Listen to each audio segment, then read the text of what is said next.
oduu har'aa gaggabaaboo isiniin gahuu deemna. Qoqooda facaasa waliin gayaa.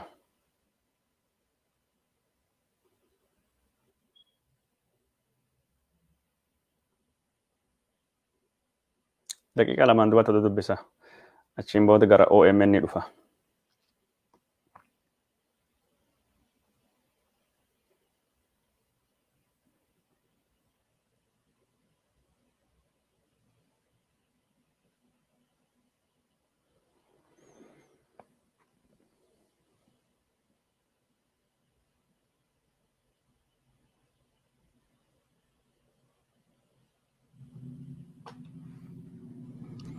Ayyee ashama akkam bultan daawwattoota keenya jaalatamoo fi kabajamoo hedduu isin eegsisu karaa OMN deemuu waan qabuuf nu hin tursiisini daddafi oduu dubbisii waan naan jettaniif isinillee qoqooda faffacaasaa yoo isin xiqqoo namni heddummaatee gara oduutti darba warri biraa ammoo maaliif nu eegne nu oduu laayivii malee oduu waraabam daawwachuu hin feenuu jedha.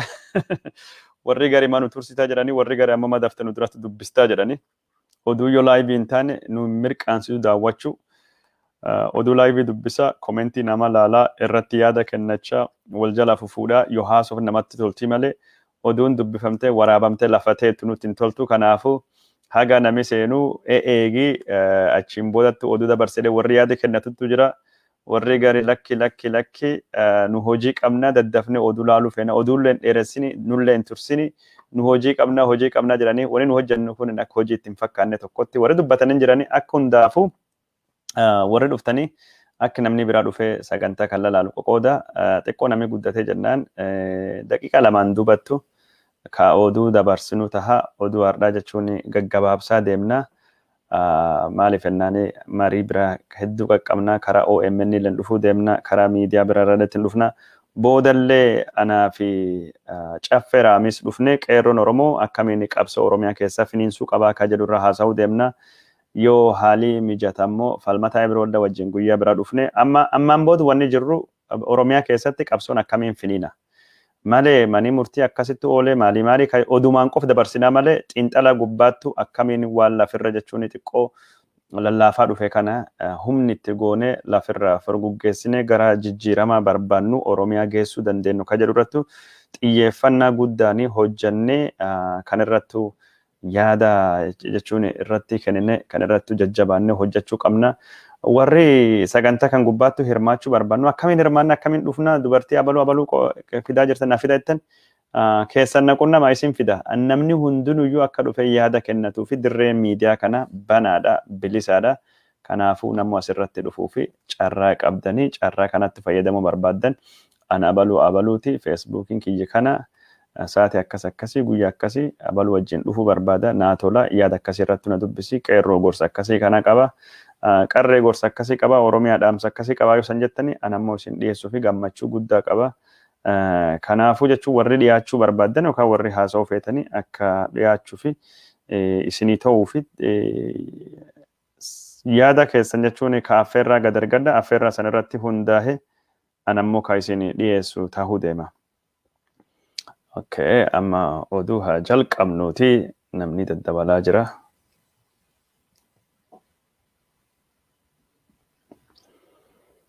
Okay, namni hin dhufa. Okay. Daqiiqaan 5 guutee jennaan oduutti dabarra.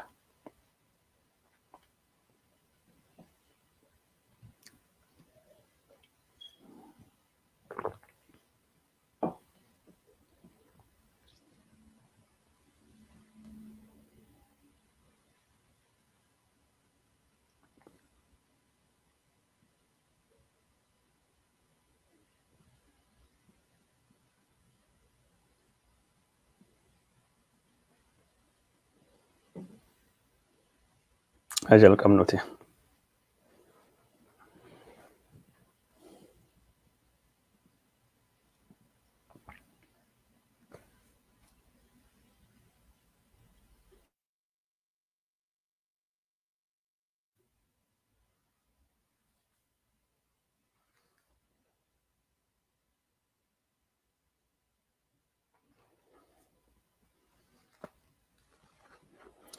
Ashama akkam bultan daawwattoota keenya jalatamoo fi kabajamoo guyyaan har'a jimaata hagayyitii 14 barri 2020 tamsaasa keenya ka har'a jalqabne jirra gara oduutti dabarra.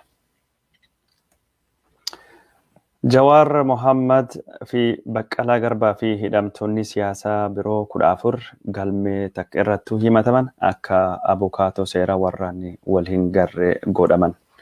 Profeesar Isqeel Gabbisaa, Dr. Ittaanaa Habteetii fi Dr. Heenok Gabbisaa qophii gaaddisa Raabadoorii OMN irrattuu hirmaatan. Hooggantoonni sochii sabaa Walaayitaa hedduun isaanii gadhiifamanii jiranii kun injifannoo guddaa sabii Walaayitaa goonfate. Dhaabbanni mirgoota gaazexeessotaatii fi dhaabbatu CPJ yookaan ammoo Committee to Protect Journalists jedhamu haala seera qabeessa ka hin guutaminiin hojjettoonni miidiyaa yookaan ammoo gaazexeessonni afurii manidhaa Itoophiyaa keessatti jiraachuu dubbatee jira.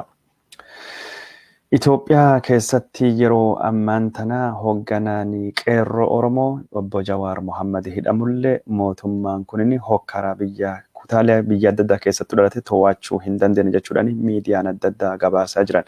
Dr. Awwal Qaasim Aloo Aljazeeraa gubbaatti dhufuudhaan bulchiinsi Abiy abbaa irrummaa hamaa agarsiisaa jira. Namtichi demookiraasii fi biyya kana gara filannootti ceesisaa jedhamee yaadame abbaa irree fakkeenya Afrikaa ta'utu jira jedhe dubbata.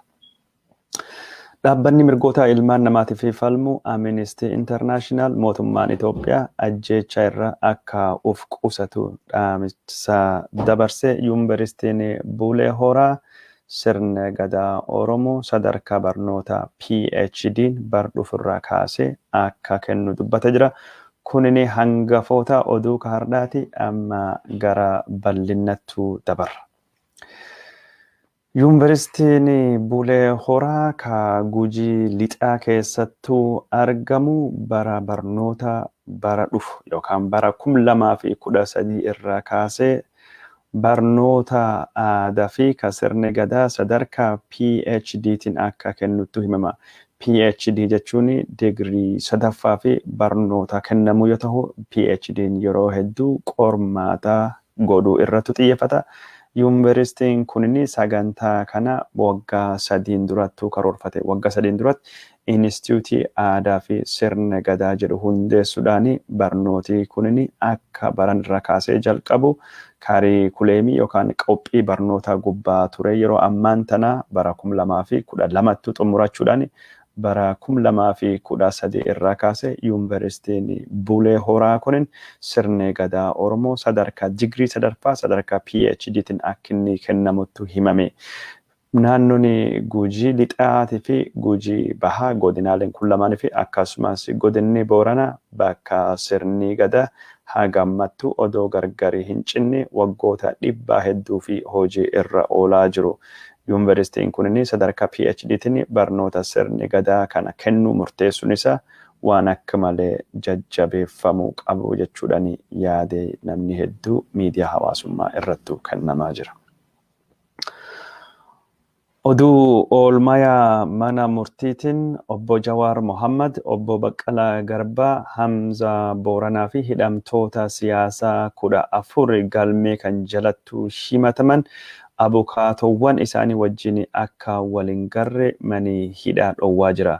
Yeroo guyyaa har'aatti abukaatota isaaniitiif wal arguu fi gara dhiifama maamiltoota isaaniitiif wal arguu fi abukaatonni hidhamtoota kana mana hidhaa deemanitti poolisiin mana hidhaa eegan kunin hidhamtoonni kunin har'aa fi asin jirani oolmayaa mana murtii waan qabanii fi garasittuu himalan jechuudhaan akka abukaatoon kunin warra hidhaman kana waliin argine haala rakkisaa akka manni poolisii uumaa jirutti himaa jira.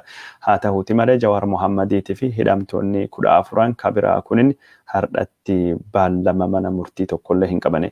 Jawaar Mohammad yeroo hedduu akka abukaatoo isaatiin waliin garree fi akka maatii isaatiin waliin garree godhamaa tura. Jawaar Mohammad osoo hin taane hidhamtoonni 14 kunin haala adda addaatiin gargaarsa seeraa akka hin arganne akka maatii isaaniitiin waliin agarre akka tajaajila yaalaa hin argannee fi akka odeeffannoo hin arganne mootummaan dhiibbaa guddaa irratti godhaa jiraachuutti himama.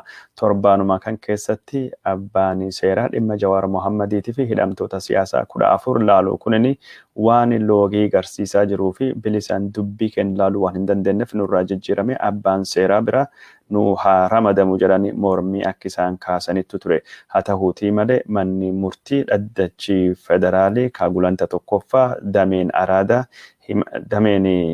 araadaa kunini himata warraa fudhatama dhabsiisuni akka abbaan seeraa kun itti fufuu godhaa jiranii yeroo ammaan tana abbaan seeraatii fi poolisiin karaa hundaaniyyuu qindaa'anii yakkamtoota balleessaa malee hidhaman kana yookaan ammoo shakkamtoota balleessaa malee hidhaman kana dararaa jiraachuun abukaatowwan maamiltoota isaanii irra akkasittuu karaa miidiyaatiin dubbachaa jiru.